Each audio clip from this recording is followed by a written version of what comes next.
Swastiastu, Sampurasun. Saat ini Santi berada di Parahyangan Agung Jagakarta. Nah, mungkin untuk sebagian umat dan masyarakat itu mengenalnya Pura Gunung Salak ya. Namun untuk di sini dinobatkan sebagai Parahyangan Agung Jagakarta. Dan Astungkara berkat Tuhan Ida Sang Yang Widiwasa, Santi bisa untuk keliling yang ada di Jawa Barat, khususnya yang ada di Bogor. Dan Santi juga matur sukses banget sugre untuk beliau yang Prabu Siliwangi, dan juga Santi juga matur sukses banget kepada kasih beliau Ida dan Lempet yang sampun melinggih di sini, Ratu Melanting yang sampun melinggih di sini, dan kasih sayang beliau Ibu Ratu Laut Selatan sareng Ratu Niang Sakti. Beliau adalah sesuhunan yang Santi sayangi, Santi hormati, dan Santi lunas untuk perlindungan beliau. Nah, di sini adalah salah satu bukti bahwasanya tanah Sunda ini atau Pasundan adalah tonggak sejarah leluhur Nusantara, dan peran beliau yang Prabu Siliwangi ini sebagai sosok leader, sosok raja yang bisa untuk mengayomi, menyayangi, dan serta melindungi umat dan masyarakat dan rakyat pada waktu beliau memimpin kerajaan yang ada di Sunda ini. Nah, bagaimana nanti juga Santi akan menjelaskan tentang sedikit biografi tentang beliau, hubungan dengan Ibu Ratu Laut Selatan, terus bagaimana hubungan antara Sunda dan Bali, dan Santi juga nunas ilmu kepada Profesor Bapak Inengah yang luar biasa untuk ilmunya, serta untuk bagaimana manajemen leadershipnya untuk merawat di Parahyangan Agung Jagakarta ini. Nanti bagaimana selengkapnya nanti bisa disaksikan di channel YouTube kesayangan kita semua, Santi Dharma Chandra. Suksma.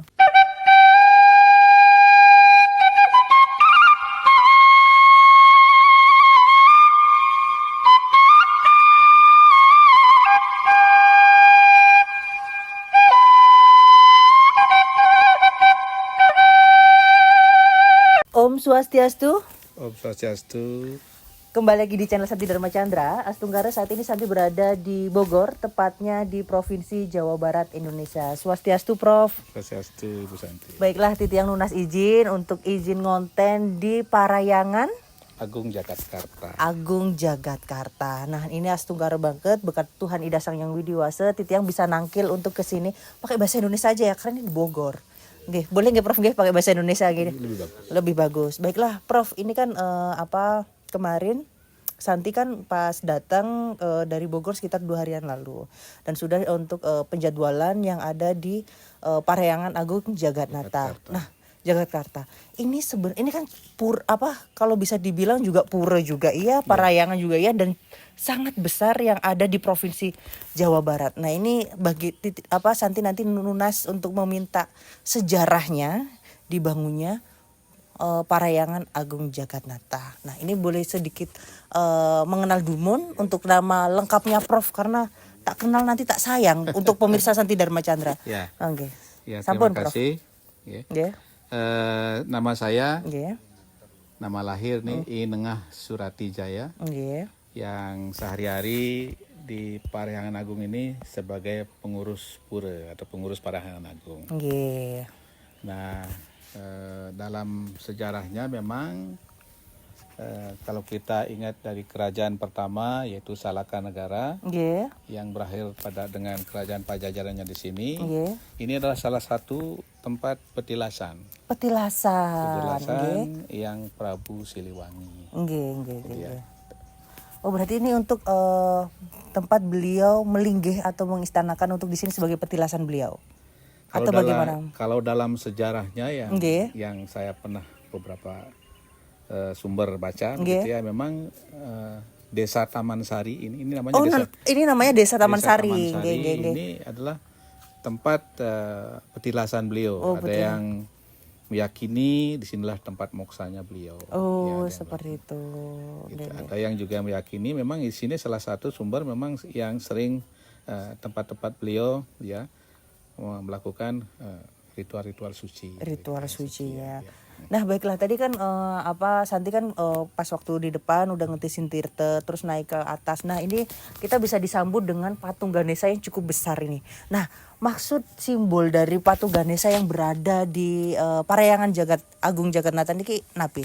Ya, kalau kembali lagi ya, ini kita sebut lebih sering kita sebut dengan parahyangan, bukan pura ya. Jadi parahyangan. Jadi itu pura itu karena bukan pura guys, tapi satu level. Ya. Karena kan memang kita di tanah Pasundan. Tanah Pasundan. Ya, kita menggunakan terminologi yang lebih pas dengan apa yang menjadi apa yang kita sucikan di lokasi ini sesuai dengan adat budaya yang ada di sini berarti. Betul gitu. Kita apa namanya mengastanakan, memuliakan ya dalam sebuah candi di dalam ini itu untuk Yang Prabu. Nah, dalam konsep Hindu kan selalu ada sebelum kita masuk tempat suci ya paling kita harus mensucikan diri. Secara fisikal tadi ya mensucikan diri dengan fisikal.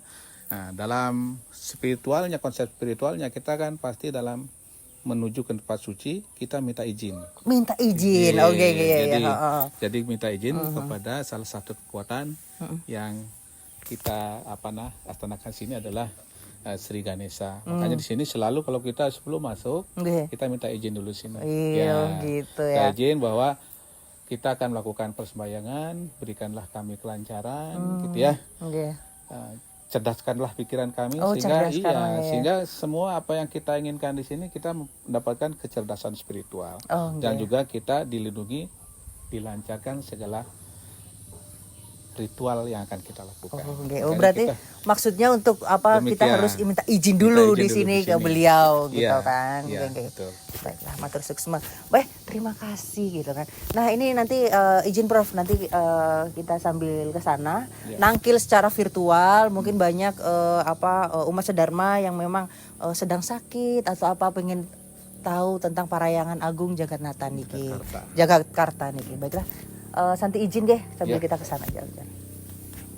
Jadi untuk stafnya ini sesuai dengan hitungan spiritual 108. Angka sakral. Sesuai dengan genitri itu kan,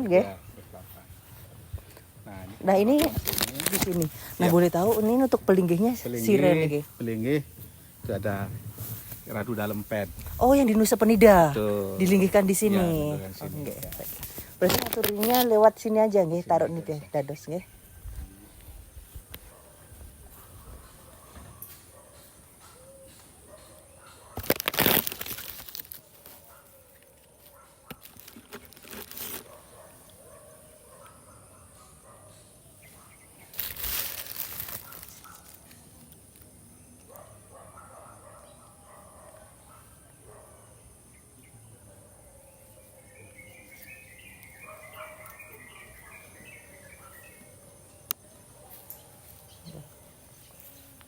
Prof, boleh lunas izin di sini. Nah, ini kan pertama kalau jika mau masuk ke yang di utama di Manggala Utama. Nah, ini ada lihat di sini Sugro. Nah, boleh diulangi lagi Prof. Ini sire yang melinggi di sini. Siapa yang melinggi di sini? Baik, nah di dalam tadi kita sampaikan ini kan zona Madhya Mandala. Madhya Mandala yang tadi kan Kanista. Di Madhya Mandala ini ada pelinggih dari Ganesha dan ini adalah pelinggih dari Ratu Gede Dalempet. Jadi memang disinilah kita puja ya kekuatan beliau ya. Memang yang kita yang kita sucikan juga kita sungsung di Bali lah. Oh, gitu kan, seperti itu. Jadi untuk dilinggihkan di sini. Ya, di sini. Berarti agar taksunya beliau juga selalu menyinari di sini. Baiklah, lunas izin untuk ke atas nggih Prof nggih.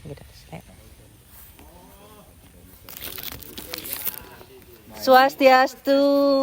Ini nggih. Mangku gede kita. Oh, mangku Swastiastu. Titiang lunas izin. Di anunya YouTube beliau sih saya sering ikutin. Nggih, Swastiastu. Om Swastiastu. Nggih. Luar biasa. Di sini tempat suci yang luar biasa. Ya. Nggih. Ngiring Pak Prof. Nggih, nunas ilmu sareng Pak Profnya. Iya. Nodong ilmu. Iya. Nggih. Sudah mantap ya. Nggih. Hebat Pak Prof. Tapi sekarang pakai bahasa Indonesia bisa universal nggih. Nggih, itu yang luar biasa. Nggih, nggih, nggih. Nasional semuanya. Nasional nggih. Lah, kalau apa namanya? Master public speaking jadi begini itu. Oh, nggih ya. Thank you. Nggih, luar biasa matur suwun. Nggih, nggih, nggih. Pencerahan itu kan perlu Perlu. dari segala sudut pandang. Nggih. Melepas kacamata kuda. Nggih, bener. Benar, benar, benar. Sorry ya. Siap. Siap. Ya. Izin dumun nggih ke atas ya. Ayo. Ya. Nggih. Kan gitu. Nggih. Dumunan? Santai, ini sama-sama. Oh, nggih. Ya, bagaimana? Ya. Nggih. Jadi rawuh jam berapa tadi? Oh, sudah dari kemarin. Oh, dari kemarin. Iya, Oh, stay. Sesuai dengan ini.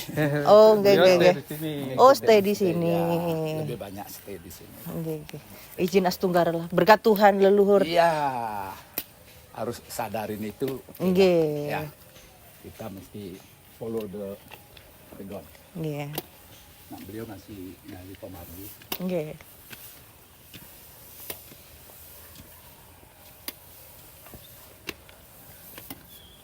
Saya sempat lihat juga koridor ini ya. Ke- Koridor Dukuh lagi juga ya. Oke. Kemana-mana Titian. Oh. Jadi relawan udah sebalik ya. Oh, sekali Nggih, ya. nggih.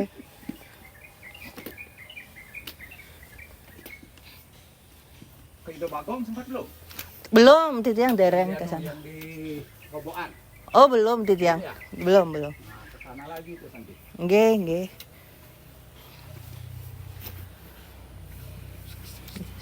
Saat ini Santi Dharma Chandra bersama dengan Prof berada di Mandala Utama yang ada di Parahyangan Agung Jagakarta. Baiklah, Prof, ini kan Santi masuk di sini nih dan itu banyak sekali bangunan-bangunan dan balai-balai. Nah, setiap balai kan pasti memiliki arti. Nah, izin dong untuk Santi belajar untuk ini balai apa saja nih? Untuk yang pertama kita bahas untuk balainya Dumun ya. Ya. Baiklah. Ini untuk balainya apa Prof Niki yang Niki? Ya, baik. Terima kasih Oke. Mas Santi. Jadi ini kita sudah ada di Mandala Utama Oke. ya. Di sini ada beberapa bangunan suci yang Oke. sangat fungsional sesuai dengan fungsi masing-masing. Nggih. Dari mulai yang awal sana, Oke. nah, itu Yang di sana berarti kita lihat dulu di sana. ya, yang di sana ini adalah namanya Balai Gegitaan.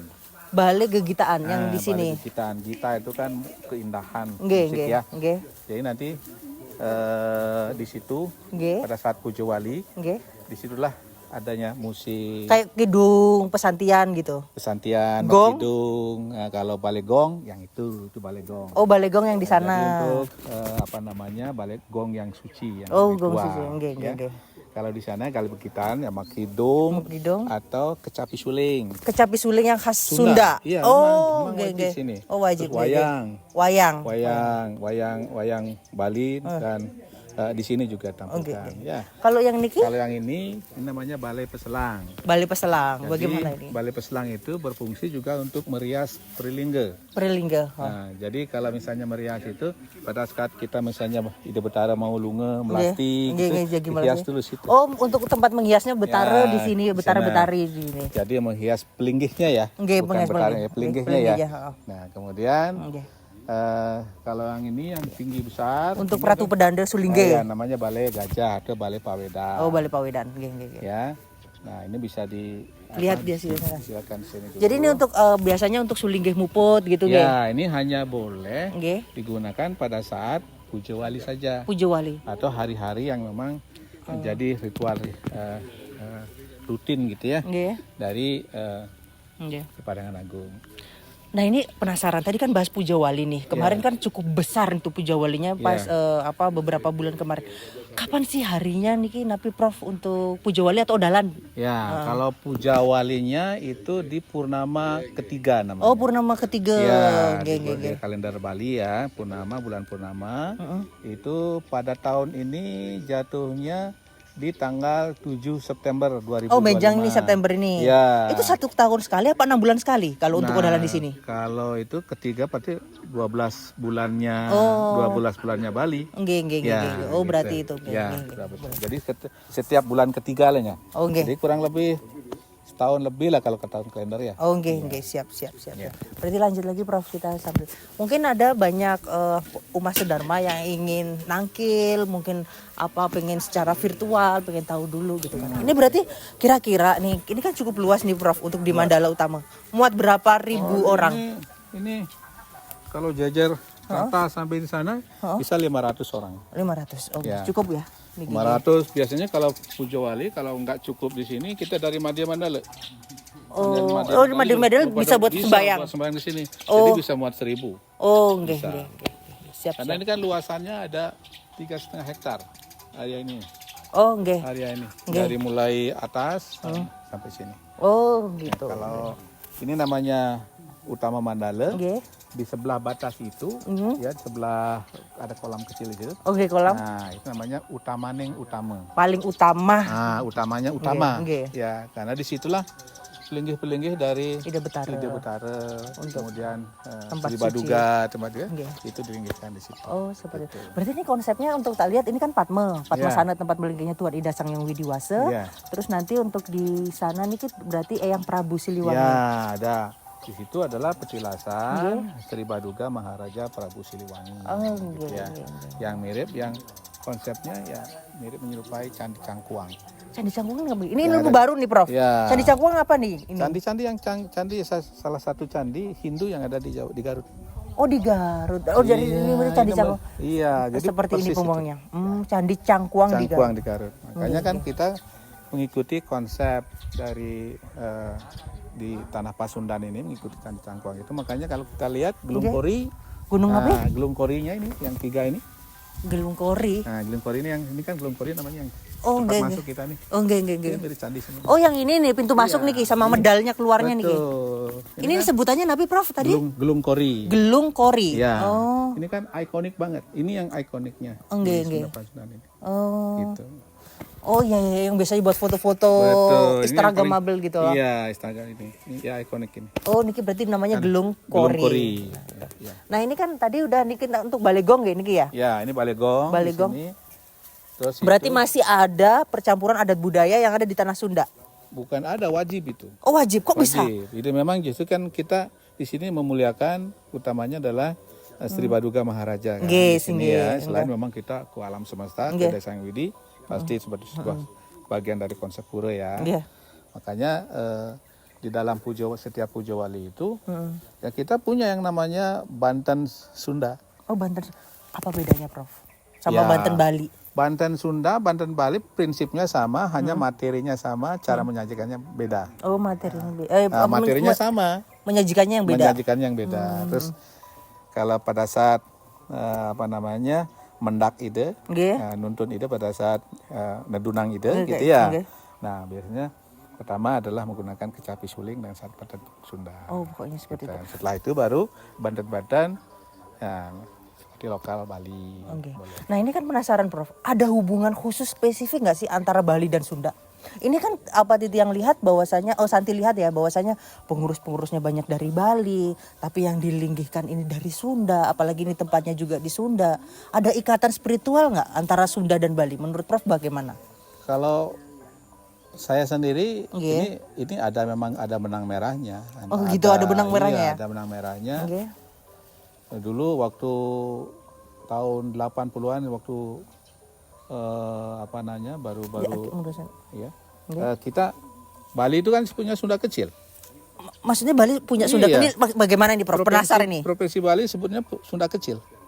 Namanya. Provinsi Bali Namanya disebut Sunda Sunda kecil. Iya. Kok bisa? Ya, Sunda besarnya ada di sini. Oh, seperti Iya, itu. jadi makanya secara sejarah gitu ya. Ini juga ada hubungan antara Sunda dan Bali. Oh, gitu. Ya. Oke. Makanya sesungguhnya ajaran-ajaran, kalau mungkin Mbak Santi nanti googling atau membaca, itu cari yang namanya ajaran Sewaka Dharma. Sewaka Dharma. Nah, itulah ajaran-ajaran yang di Sunda yang mirip dengan ajaran-ajaran yang ada di Bhagavad Gita. Oh, nggih. Ajaran Sunda yang mirip dengan Bhagavad Gita. Di Hindu. Oh, di Hindu. Hindu, Nggih, terus. gitu ya. Terus. Ya. Nah, itu makanya sangat terkait sekali antara sejarah antara Sunda yang ada di Jawa Barat ini, tanah Sunda, dengan yang ada di Bali. Apakah ada pernah hubungan diplomasi kerajaan atau bagaimana ini, Prof? Pernah nggak antara Sunda dan Bali gitu? Sehingga kok yang mengabdi juga di sini juga banyak orang Bali di tanah Sunda. Saya kira kalau cara hidup cara perilaku, Nggih. bagaimana dia respect ke alam semesta itu yang sangat mirip. Cina ini baru tempatnya apa nih gitu? Ini namanya gedong. Gedong suci. Ya, jadi Untuk menyimpan apa aja, Prof? perlengkapan yang dipakai pada saat puja wali Nggih. yang masih bisa digunakan Nggih. itu disimpan di sini. Oh, disimpan kembali. Atau barang yang baru yang Nggih. digunakan untuk puja wali Hmm. juga disimpan di sini. Oh, seperti Gitu itu. ya. Nggih. Makanya juga di situ kan dibatasi, nggak sembarang orang bisa masuk kan. Oh, jadi Ya. harus. Pokoknya apapun di sini harus izin dengan pengurus berarti ya, Prof? Ya, pokoknya kita yang benar-benar memperhatikan sakralnya. Siap. kesakralan. Nah, ini lanjut lagi, Prof, untuk di sini. Nah. Ini kenapa sih ngaturin banten kok pakai dipagerin gini, Prof? Ini penasaran deh. Pagar gini memang sekarang ini karena ternyata yang nangkil-nangkil itu kan mungkin sayang sama alam semesta ya. Jadi kalau ke sini kalau ada monyet dikasih, akhirnya seperti ngundang monyet. Oh, Nah, gitu. jadi gitu ya. sekarang populasi monyet sudah agak banyak, Nggih, makanya oh, turun pas waktu ke iya, ini kalau kadang-kadang monyet itu belajar dari kondisi Oh. kita. Jadi kalau pada saat orang sembahyang juga dia nyuri. Oh iya, dia udah mengamati nih, mengamati nih Ki. Pada saat orang mau bakti dia Nggih. nyuri. Nah ini Prof, ini tempat apa nih Ki? Balai balai ini istilahnya ini kan penghormatan terhadap Sri Baduga Maharaja Nggih. Prabu Siliwangi kan. Nggih. Ini adalah balai Balai Paruman. Balai Paruman. Balai Paruman. Nggih. Balai Paruman. Jadi kan Sri Baduga itu kan raja yang terkenal termasuk disukai banyak raja-raja. Nggih. Kalau ingin bertamu dengan Sri Baduga, kesinilah Oh, tempat untuk tempat beliau. Ya, gitu. Makanya kan jalurnya nih khusus. Oh, jalurnya Jalur khusus ya. tuh, ya. Oh, berarti beliau Iya, seandainya melinggih di sini Nah, terus jadi di tamu sini. di sini, sana baru dari candi. Oh, gitu. Nggih. Nah, ini luasnya berapa hektar atau berapa sih Prof? Kok luas banget nih? Kalau- Apa dari bawah nggih? Dari bawah, Nggih. dari bawah itu ini ada 3,5 hektar. 3,5 hektar. Nah, Jadi 35.000 ya. nggih. Nah, Prof, ini kan banyak juga kemarin tuh pernah lihat story temen. Kalau pas nyepi bisa untuk mekemit di sini juga atau kegiatan mekemit. Caranya untuk bisa mekemit di sini dengan izin bagaimana, Prof? Kan dibatasi sampai jam 10 malam nih tadi Ya, katanya. Itu bagaimana? Kalau mekemit, Nggih. karena kan di sini sesungguhnya, nah tadi saya katakan ini kan manajemen puranya Nggih. supaya bagaimana kita sustain Nggih, ya nggih. kebersihan tetap jaga, Nggih. terjaga keamanan, ya kemudian keheningan, maka ini kita manajemen secara profesional. Jadi ada penginapan. Oh, ada Prof. Iya, Oh, ada nggih. penginapan. Ada yang penginapan yang ada punianya. Nggih. Oh, nggih, Punia nggih. penginapan ya. Ada yang punianya 0 rupiah. Oh, gitu. Jadi ada dibagi dua Iya, nih. jadi misalnya untuk mahasiswa, Nggih, yang mahasiswa. atau memang tidak punya kemampuan, nggih, ya, ya. itu 0 rupiah. 0 rupiah. Terus Ya, kalau tapi memang pengen lebih nyaman lah. lebih nyaman, Nggih, ya nggih. kita Ada fasilitas ada gitu. fasilitas kasur, Oh, gitu, ya, ada, kasur nggih. yang jelas satu kamar besar, Nggih. beberapa kamar besar, itu isinya bisa 10 orang, 20 orang, itu kita bersama. Tapi di situ yang ada punianya, Nggih, itu nggih. biasanya kita ada. Untuk perawatan juga Untuk sih di sana perawatan, juga. untuk laundry sudah. Laundry, Untuk nggih, laundry ya, benar spraynya. Iya, Benar spray ya, itu kan. nggih. Bantal Nggih, dengan selimutnya, dengan spray yang baru. Oh, seperti itu. Ya, Berarti itu ada. Itu ada kita siapkan. Berarti apapun aktivitas di atas jam 10 harus izin dengan Harus pengurus. izin, Nggih, ya. nggih. Caranya izinnya itu di ruangan mana, Prof? Jadi izinnya kan bisa nanti melalui petugas kita. Oh, Nanti ada. ada ngisi form aja. 24 jam itu Iya. standby. Standby, kita Oh. buka WA nanti. Sekarang ini kan pakai WhatsApp ya. Nggih. Pakai itu aja dulu. Kalau pakai ada sih webnya, cuman webnya kita responnya agak lambat Nggih, ya. ya lebih cepat. Satu WhatsApp sih sekarang zaman WhatsApp sekarang. kan jadi nanti kita tinggal isi.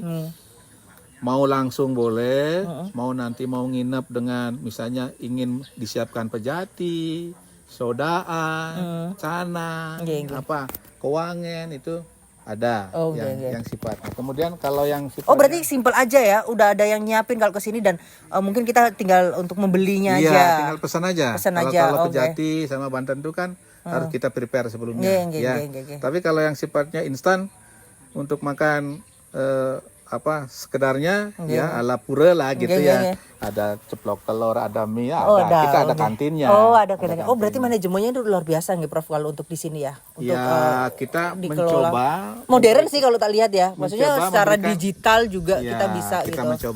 mencoba memberikan kan sekarang yang tampil juga banyak generasi Z kan. Ya, anak Gen Z. muda. Jadi benar.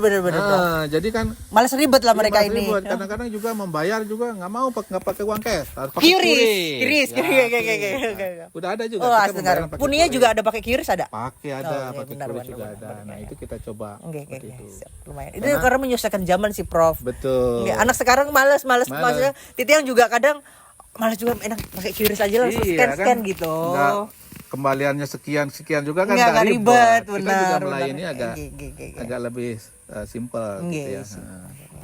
Nah, makanya kan kita karena kita profesional berarti kan kebersihan harus terjamin, ya kan? Keamanan harus terjamin. Oh, keamanan juga. Coba kalau kebersihan gimana kita harus membayar tukang yang motong rumput. Oh iya, karena mereka juga punya keluarga sih, Prof. Punya keluarga. Punya anak istri. Itu sebagian 90% itu adalah semeton atau masyarakat yang bukan Hindu. Serius? Betul. Jadi yang tadi yang nyapu-nyapu nih, yang bukan Santi Hindu, lihat nih. bukan. Tapi dia yakin kepada beliau. Oh, percaya leluhur Sunda betul. juga. Ya. Maka beliau respect ke kita. Ya, karena kenapa sih kita justru yang memuliakan beliau. Hanya itu ya. Jadi timbal baliknya lah. Oh, apa? Mana sayang monyetnya itu? Ada. Oh, enggak. Gitu. Baiklah. Oke, terima kasih Prof untuk ilmunya yang luar biasa. Nanti Santi izin untuk sembahyang di sini. Silakan. Melihat vibes-nya yang luar biasa. Dan nanti Santi juga mau stok video gambar-gambar untuk kameranya. Silakan. Semoga nanti untuk channel Santi Dharma Chandra ini menambah wawasan baru. Besar juga ya. Ini baru satu, soalnya kalau bisa rombongan. Masa Prof? Iya, rombongannya bisa. Oh, pantesan dibangun ini. Iya, rombongan banyak. Takutnya kan orang sembahyang atau ngatur orang sesangi khusus gitu ya, dia udah datang ngacak-ngacak duluan sebelum diaturin. Oh, pantesan ini untuk dipagerin gini. Oke. Baiklah, terima kasih Prof untuk semoga Prof sehat selalu dan menginspirasi kita semua ilmunya yang luar biasa dan mungkin ini adalah sejarah digital. Nanti kalau pengen tahu ini untuk arti balai-balainya seperti apa, aksesnya seperti apa, terus aturannya seperti apa. Jadi biar lebih simpel bisa nonton di channel YouTube Santi Dharma Chandra.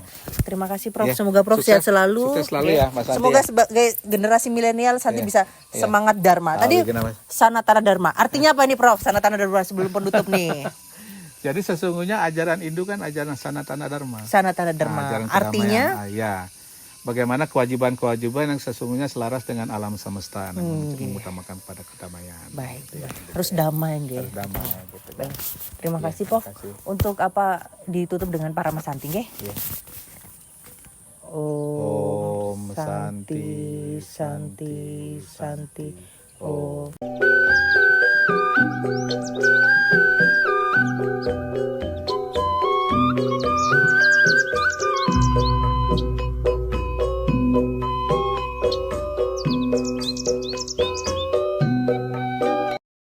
Om Swastiastu, Sampurasun. Saat ini Santi berada di Parayangan Agung Jagakarta yang ada di Bogor, tepatnya di Provinsi Jawa Barat. Nah, sekarang Santi juga akan menjelaskan dan sangat penasaran sekali sih kenapa sih Bali dan Sunda ini punya ikatan spiritual yang luar biasa. Karena kemarin kan Santi sempat untuk membaca banyak hal bahwasanya di Bali sendiri itu pernah disebut dengan yang namanya Sunda Kecil ya. Jadi untuk kenapa di Bali itu sempat disebut dengan Sunda Kecil. Ternyata dalam segi adat, budaya serta untuk sejarah di masa lampau, kesamaan Bali dan Sunda ini hampir 41% karena ini berakar, kalau kita belajar, kita tarik benang merahnya itu ada yang namanya Austronesia. Jadi dari akar rumputnya ini kan, ini tuh hampir sama dan bersumber yang sama antara Sunda dan Bali, seperti itu kan. Nah, ini untuk yang kedua adalah kekerabatan bahasa. Kekerabatan bahasa ini memiliki kesamaan hampir 41%. Dalam rumpun Austronesia ini bahwasanya bahasa Sunda dan bahasa Bali itu hampir sama dengan asal usul bahasanya. Dan waktu pisah antara bahasa Sunda dan Bali diperkirakan sekitar 2058 tahun yang lalu. Jadi itu untuk sejarahnya dari segi bahasa dulu seperti itu kan. Nah, lanjut lagi, ini adalah sejarah dan migrasi. Jadi ada bukti sejarah yang menunjukkan bahwa kerajaan Sunda zaman dulu ada kerajaan Sunda Galuh memiliki pengaruh wilayah yang sekarang menjadi Bali. Keterkaitan sejarah antara Sunda Galuh dan Bali dapat dilihat dari beberapa aspek dan budaya.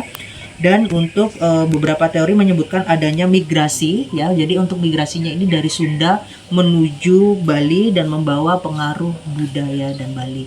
Nah, karena itu kan kita di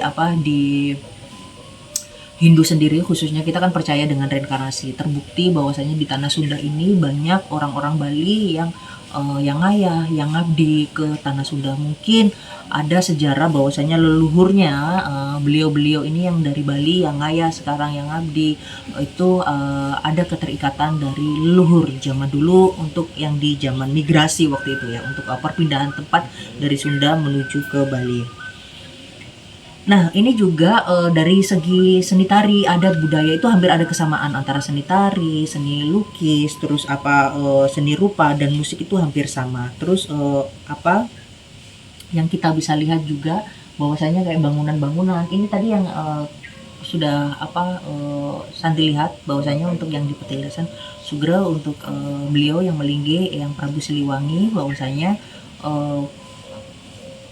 yang berupa candi ini seperti yang ada di Garut. Nanti untuk lebih jelasnya Santi juga nunas ilmu bersama profesor yang memang beliau sebagai di sini yang mempunyai andil di pengurus yang ada di Parahyangan Agung Jagakarta, dan Santi juga banyak hal untuk pengen tahu sejarah-sejarah untuk area yang ada di sini.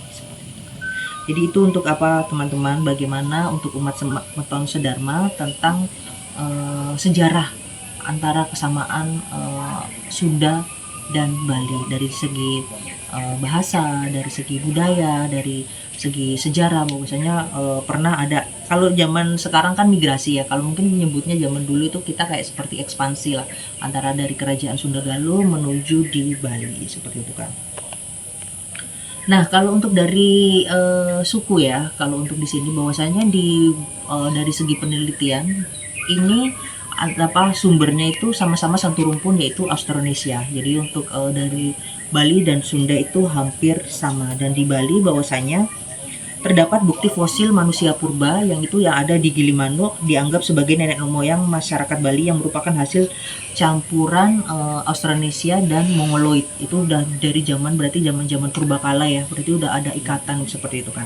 Dan di Sunda terdapat teori yang menyebutkan bahwa nenek moyang Ki Sunda berasal dari golongan Homo erectus yang hidup sekitar di Danau Bandung seperti itu.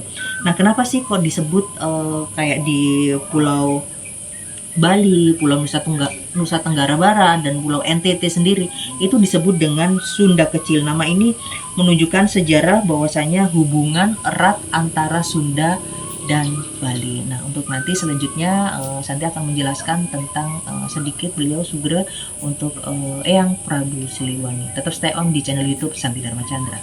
Sukses. Nah, mungkin untuk teman-teman kan ingin tahu lebih jelas tentang siapa yang melinggi di sini, siapa beliau yang diistanakan di sini.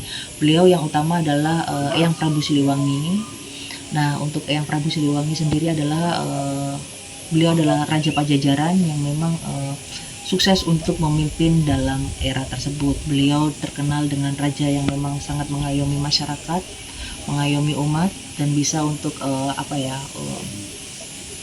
memberikan kasih sayangnya beliau sebagai seorang leader pemimpin dan raja tersebut. Tak hanya itu, bisa dilihat bahwasanya kesaktian beliau itu luar biasa. Kalau untuk Santi pelajarin untuk sejarah-sejarahnya yang ada di Eyang Prabu Siliwangi ini, beliau memiliki ilmu kanuragan. Jadi ilmu kanuragan itu beliau kebal senjata. Terus beliau juga bisa untuk menghilang, beliau bisa memiliki pasukan goib yang sangat banyak, dan beliau juga banyak hal yang yang bisa memiliki sebuah kesaktian yang tidak bisa dimiliki oleh manusia pada umumnya. Beliau juga bisa menghilang dengan cepat ketika beliau ada kegiatan di A gitu. Mungkin ada beliau nanti bisa untuk langsung di lokasi tempat yang berbeda. Itu untuk yang Santi pelajari dari sedikit mengenal tentang Eyang Prabu Siliwangi.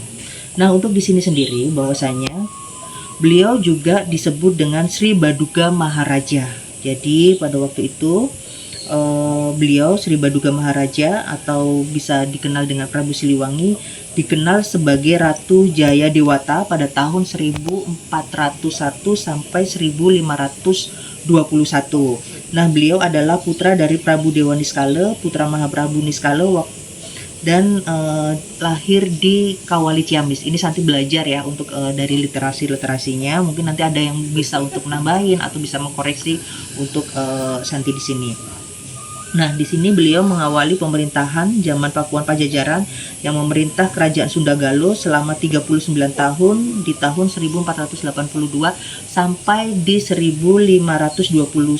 Pada masa inilah Pakuan Pajajaran yang sekarang terletak di Kota Bogor mencapai puncak kejayaan dan perkembangannya seperti itu. Nah, ini untuk ketika kita mengenal biografi beliau, bahwasanya beliau tadi udah Santi sebutkan berkuasa di tahun 1482 sampai di tahun 1521 dan waktu penobatan di hari Tumpak atau Sabtu ya untuk Wage dan di tahun 1404 Saka. Dan untuk di sini beliau memiliki istri yaitu Permaisuri Nyai Subang Larang dan memiliki anak Walang Sungsang, Nyimas Rara Santang, Kyang Santang, Nyai Ambedkasi, Pentring Manik Mayang Sunda dan memiliki anak Surawisesa, Surosoan, Ratu Istri Raja Mantri, Nyai Aci Putih dan memiliki anak Nyai Lara Bedaya. Untuk di sini bagaimana tentang sejarah Eyang Prabu Siliwangi. Nah, untuk seperti itu kita bisa sebagai generasi muda Hindu khususnya jika ingin nunas taksu beliau, bisa meneladani beliau, bisa ingin menjadi pemimpin seperti beliau harus banyak-banyak menyatu dengan alam. Lunas ilmu sareng alam semesta agar diisi. Beliau juga sering semedi atau meditasi atau ke tempat-tempat sunyi agar alam itu mengisi. Dan bagaimana taksu beliau sebagai pemimpin untuk bisa menaungi, menyayangi, melindungi masyarakat itu yang harus kita teladani sebagai generasi muda Hindu. Dan beliau kita bisa linggihkan ke dalam diri kita agar setiap berdoa agar beliau bisa menjaga kita, agar beliau juga bisa menuntun kita kebaikan dharma. Karena Santi percaya ilmu beliau, taksu beliau sampai detik ini akan kita rasakan bersama seperti itu. Jadi segala sesuatu hal apapun yang kita inginkan, apapun yang kita harapkan harus dengan landasan tujuan kita hanya untuk Tuhan, tujuan kita hanya untuk kebaikan, tujuan kita hanya untuk dharma. Jadi sehingga itu kalau kita untuk harus menjadi mental pemimpin khususnya untuk harus memiliki kasih sayang dan ketulusan serta keberanian yang cukup tinggi seperti itu. Jadi kita untuk meneladani hal-hal tersebut. Jadi ini untuk Santi yang Santi pelajari. Ini tadi untuk literasinya dari Wikipedia ya. Jadi kalau mungkin teman-teman atau siapapun yang untuk lebih spesifik tentang sejarah beliau Prabu Siliwangi, Titiang Lunas Ampura, jika Santi masih ada salah-salah kata karena Santi juga banyak belajar juga di sini dari sumber-sumber Wikipedia yang Santi baca. Terus untuk apapun yang kita harapkan bahwasanya semoga kita tetap bisa meneladani pemimpin-pemimpin leluhur Nusantara ini, khususnya Prabu Siliwangi. Baiklah, ini yang Santi sangat penasaran sekali karena Santi ke beberapa pura waktu itu di Bali juga, atau mungkin pernah Santi itu menuju di Gunung Wayang ya. Ada hubungannya erat Eyang Prabu Siliwangi bersama Ibu Ratu Laut Selatan. Dan kebetulan bukan kebetulan ya, memang Santi dari SMA memang sudah cukup erat dengan Ibu Ratu Laut Selatan, itu yang memang menjadi pembimbing Santi sampai sekarang. Misal banyak hal ikatan-ikatan spiritual yang Santi rasakan dengan Ibu Ratu Laut Selatan. Pas waktu di Gunung Wayang itu Santi memang ada sebuah seperti kayak lukisan ya, lukisan Eyang Prabu Siliwangi dan Ibu Ratu Laut Selatan. Terus ketika berkunjung di pura yang ada di Padanggala waktu itu ya, di Padanggala itu ada Pura Segara kalau nggak salah namanya, itu juga ada tempat melingginya Eyang Prabu Siliwangi dan beliau Ibu Ratu Laut Selatan. Nah, apa sih hubungannya? Ternyata beliau adalah memiliki ikatan darah, bahwasanya Ibu Ratu Laut Selatan ini adalah anak dari Eyang Prabu Siliwangi. Beliau dulunya semasa hidupnya adalah bisa disebut seperti Putri Kandita. Putri Kandita dari Okan atau anaknya dari Eyang Prabu Siliwangi. Nah, waktu itu di dalam kerajaan Pakuan Pajajaran itu kan hal-hal seperti harta waris dan lain-lain itu kan masih ada menjadi polemik ya. Terus gimana caranya, ada salah satu yang dari kerajaan juga ingin menyingkirkan Putri Kandita bersama ibunya. Nah, karena itu ada unsur-unsur magic atau apa, sehingga Putri Kanditanya itu sakit kista waktu itu sama ibunya. Nah, ibunya ini meninggal, sedangkan Putri Kanditanya ini karena sakit kista yang tak kunjung sembuh, adalah dari dalam kerajaan ini untuk melaporkan atau seperti kayak menghasut lah ya, sedikit menghasut kepada beliau yang Prabu Siliwangi agar menyingkirkan Putra Kandita, agar disingkirkan karena takut menular dan lain-lain seperti itu. Sehingga beliau Putri Kanditanya juga keluar dari kerajaan dan beliau seperti hilang arah dan beliau menuju ke pantai Laut Selatan waktu itu. Nah, mungkin beliau juga mendapatkan powise ya, bahwasanya kulit yang sakit yang sedang kista itu bisa sembuh dengan air laut, dan akhirnya beliau di sana di air laut tersebut dan bisa sembuh. Nah, ini untuk cerita dari Ibu Ratu Laut Selatan sendiri itu memang dari berbagai versi. Cuma ini kan Santi untuk mengungkapkan yang Santi pelajari dari berbagai literasi, dari bacaan-bacaan tentang hubungannya antara Eyang Prabu Siliwangi dan Putri Kandita. Nah, waktu itu ada sempat bahwasanya Putri Kandita disuruh balik untuk ke kerajaan, namun beliau tidak mau. Beliau ingin membaur dengan masyarakat dengan sifat welas asihnya, karena mental pemimpin ya,